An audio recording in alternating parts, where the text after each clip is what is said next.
When the villains saw the man open the door and walk toward heaven, they immediately swarmed toward the gate, but what awaited them was a sea of hellish fire. Everyone was terrified by the scene. Then I saw my foster daughter Jenny here. Before I could even talk to her, I was pushed to the front of the line. Then I was labeled by the system as unclassified. This is the tag given to those near-death experimenters, or souls uncertain whether they should go to hell. Then the judge took me to the waiting room. Suddenly I realized Jenny was here too. Meanwhile, my husband Bob had used his job privileges to break into hell, but he searched all across hell and couldn't find me. In the end, Bob was caught by King Yama. King Yama knew he was from heaven, but Bob had broken hell's rules. King Yama could have killed him on the spot, but Bob cried and begged King Yama to give his wife back. In the end, King Yama agreed, but only after Bob had endured every punishment in hell before we could meet. Bob knew how awful those hells were, but to see me, he leapt without hesitation. In King Yama's astonished gaze, he jumped into the boiling lava. Meanwhile, Jenny and I were brought by King Yama to be weighed. The purpose was to measure whether we were guilty. This scale can measure the full weight of a person's sins. If it goes over 50, that means you should go to hell.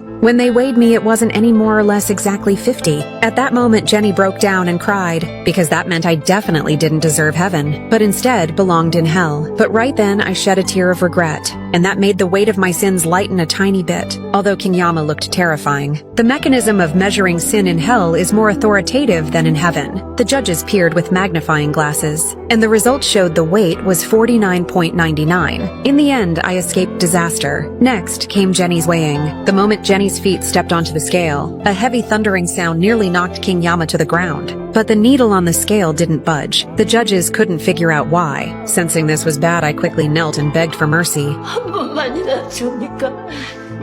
이 아이에게 사랑을 경험하게 해주세요. 지 아비에게도 학대를 당한 불쌍한 아이였어요. 죄가 있다면 제가 시키는 대로 산 죄밖에 없습니다. 부디 기회를 더 주신다면. Hearing this, King Yama was deeply moved, so he had no choice but to send us back to heaven for now. And at the moment, Bob jumped into the hell of boiling fire. He was actually transported back to heaven.